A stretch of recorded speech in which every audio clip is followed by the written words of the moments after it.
նշանակումը ընդունելի, ընկալելի վարչապետի թեկնածու է ձեզ։ Ուրեմն ես չեմ ցանկանում մեկնաբանել անձերին եւ Բարգավաճ Հայաստանը մշտապես հստակ ասել է, որ մենք երբեք որևէ խնդիր չենք անձնավորել, հիմա էլ չենք անձնավորում, երբ որ նորանշանակ վարչապետը կձևավորի իր կաբինետը, կներկայացնի կառավարության ծրագիրը, մենք կտեսնենք, թե որքանով են այդ ծրագրում արտահայտված այն հիմնարար մարտահրավերները,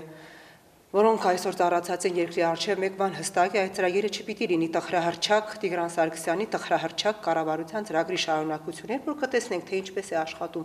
նորանշանակ վարչապետը նորանշանակ կաբինետով, այն ժամանակ Բարգավաճ Հայաստանը իր գնահատականը կտա։ Այս պահին որևէ գնահատական մենք չենք տալու։ Եվ մի կարևոր հայտարարություն արեց Սերժ Սարգսյանը, որը չի վրիպել շատերի աչքից, որ Հովիկ Աբրահամյանին, այսինքն վարչապետին նորանշանակ զգուշացրեց, որ բյուջեն անձեռնուխելի է, կաշառքը արգելված, սա նորմալ է վարչապետին նման այսպես հիշեցում։ Գիտեք, ես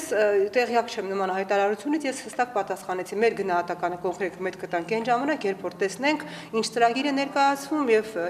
ինչ է պատրաստվում անել նորանշանակ վարչապետը, նորանշանակ կառավարությունը։ Մասնակի հնարավոր է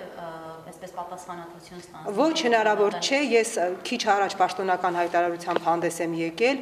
ինձ զարմացնում է, որ Բարգավաճ Հայաստանի տարբեր ներկայացուցիչների հստակ մեկնաբանություններից հետո, որ Բարգավաճ Հայաստանը որևէ ձևաչափով, որևէ ֆորմատով, որևէ ձևով, որևէ կերպ ներգրաված չի լինելու կառավարությունում, իմ հարգարժան գործընկեր լրագրողների օրակարգում այդ հարցը շարունակում է մնալ։ Ես քիչ առաջ հանդես եմ եկել պաշտոնական հայտարարությամբ, այդտեղ որոշակի շատ ավելի բաց շեշտադրումներ կան, կարող եք ծանոթանալ։ Այսինքն բացառում եք որևէ ձևով։ Բացառում եմ որևէ ձևով ԲՀԿ մասնակցությանը այս կառավարությանը։ Այսինքն այդ դեպքում չի բացառում, որ ինչ-որ պայծ սկսեք նորից հրաժարական պահանջել։ Եկեք, ես խոսեցի, երբ որ ծրագիր կներկայացվի, կքննարկի,